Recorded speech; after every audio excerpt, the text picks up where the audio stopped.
Okay friends, preview video చూశారు కదా. Video అయితే చాలా బాగా వచ్చింది ఫ్రెండ్స్. సో ఈ విధంగా ఈ ట్రెండింగ్ ఇన్స్టాగ్రామ్ బీజిఎంతో మీరు ఈ విధంగా బర్త్డే వీడియో జస్ట్ 1 క్లిక్లోనే క్రియేట్ చేసుకోవచ్చు మీ ఫొటోస్తో. స్పెషల్గా ఇది బాయ్స్ కోసం. సో జస్ట్ మీ 4 పిక్స్ని యాడ్ చేసుకొని ఈ ట్రెండింగ్ బీజిఎంతో, ఇన్స్టాగ్రామ్లో ట్రెండింగ్ అవుతుంది ఈ బీజిఎంతో ఈ విధంగా మీరు బర్త్డే వీడియో జస్ట్ 1 క్లిక్లోనే ఎడిట్ చేసుకోవచ్చు. డైరెక్ట్గా మీకు విఎన్ టెంప్లెట్ని యూజ్ చేసి చేసుకోవచ్చు. ఫస్ట్గా మీరు ఏం చేసుకోవాలంటే విఎన్ యాప్ని ఇన్స్టాల్ చేసి పెట్టుకోండి మీ మొబైల్లో, ఒకవేళ లేకపోతే. అండ్ నెక్స్ట్ ఇక్కడ ఏం చేసుకోవాలంటే ఈ వీడియో కింద డిస్క్రిప్షన్లో నా టెలిగ్రామ్ ఛానల్ లింక్ ఉంటుంది. ఆ లింక్ మీద క్లిక్ చేసుకొని నా టెలిగ్రామ్ ఛానల్ని ఓపెన్ చేసుకోండి. ఆ లింక్ ఒకవేళ ఓపెన్ కాకపోతే డైరెక్ట్గా టెలిగ్రామ్ ఓపెన్ చేసుకొని పవన్ టెక్ అని సెర్చ్ చేస్తే ఈ విధంగా నా ఛానల్ వచ్చేస్తుంది.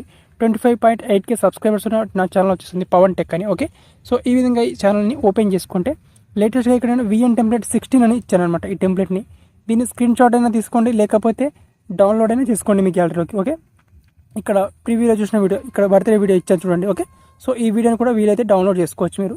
అండ్ ఈ విధంగా ఈ క్యూఆర్ కోడ్ని మీరు డౌన్లోడ్ చేసుకొని లేదా స్క్రీన్ షాట్ చేసుకున్న తర్వాత డైరెక్ట్గా ఇప్పుడు విఎన్ యాప్ని ఓపెన్ చేసుకోవాలి.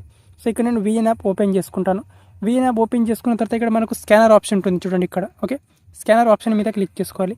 దెన్ స్కానర్ ఆప్షన్ మీద క్లిక్ చేసుకున్న తర్వాత ఇక్కడ గ్యాలరీ మీడియా ఆప్షన్ మీద క్లిక్ చేసుకోవాలి. అండ్ ఇప్పుడు మీరు నా టెలిగ్రామ్ ఛానల్ నుంచి డౌన్లోడ్ చేసుకున్న క్యూఆర్ కోడ్ని ఇక్కడ ట్యాప్ చేసుకుంటే ఆ క్యూఆర్ కోడ్ అనేది స్కాన్ అయిపోతుంది ఈ విధంగా. ఓకే, సాంగ్ కూడా మనకు ఇందులోనే ఉంటుంది. సాంగ్ని మీరు స్పెషల్గా డౌన్లోడ్ చేసుకోవాల్సిన అవసరం లేదు. నెక్స్ట్ ఇక్కడ డౌన్లోడ్ అనే ఆప్షన్ ఉంటుంది. సో ఇక్కడ నేను టెంప్లెట్ని ఆల్రెడీ డౌన్లోడ్ చేస్తున్నాను కాబట్టి నాకు ఇక్కడ యూజ్ టెంప్లెట్ అని వస్తుంది. సో ఇక్కడ ఫస్ట్ ఇక్కడ డౌన్లోడ్ మీద క్లిక్ చేసుకుంటే టెంప్లెట్ అనేది డౌన్లోడ్ అయిపోతుంది. దెన్ ఇక్కడ యూజ్ టెంప్లెట్ మీద క్లిక్ చేసుకోవాలి. క్లిక్ చేసుకొని ఇప్పుడు మీ గ్యాలరీ నుంచి మీ ఫొటోస్ని ఇంపోర్ట్ చేసుకోవాలి. టోటల్గా ఇక్కడ 4 ఫొటోస్ని ఇంపోర్ట్ చేసుకోవాలి. సో ఇక్కడ నేను 4 ఫొటోస్ని పిక్ చేసుకుంటాను. ఓకే ఫ్రెండ్స్, ఇక్కడ నేను టోటల్గా 4 ఫొటోస్ని పిక్ చేసుకున్నాను. నెక్స్ట్ ఆప్షన్ మీద క్లిక్ చేసుకోవాలి. ఇక్కడ నెక్స్ట్ ఆప్షన్ మీద క్లిక్ చేసుకుంటే వీడియో మనకు ఈ విధంగా వస్తుంది. ఇక్కడ ప్లే చేస్తాను చూడండి.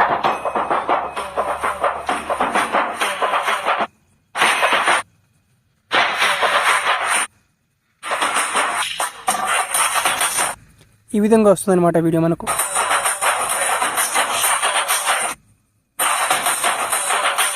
ఓకే, దెన్ ఇప్పుడు పైన ఇక్కడ ఎక్స్పోర్ట్ ఆప్షన్ మీద క్లిక్ చేసుకోవాలి ఇక్కడ. అండ్ ఇక్కడ నుంచి రిజల్యూషన్ సెలెక్ట్ చేసుకోవచ్చు. మీ మొబైల్లో 4K వరకు సపోర్ట్ ఆప్షన్ ఉంటే 4K సెలెక్ట్ చేసుకోవచ్చు. మినిమం ఇక్కడ 1080p అయితే ఉంటుందన్నమాట. సో 1080p సెలెక్ట్ చేసుకొని ఇక ఫ్రేమ్ రేట్ మీకు నచ్చినంత పెట్టుకోండి. 50, 60, 30 మీకు నచ్చిన ఫ్రేమ్ రేట్ సెలెక్ట్ చేసుకొని ఇక్కడ ఎక్స్పోర్ట్ ఆప్షన్ మీద క్లిక్ చేసుకొని ఈ వీడియోని గ్యాలరీలోకి సేవ్ చేసుకోండి సింపుల్గా.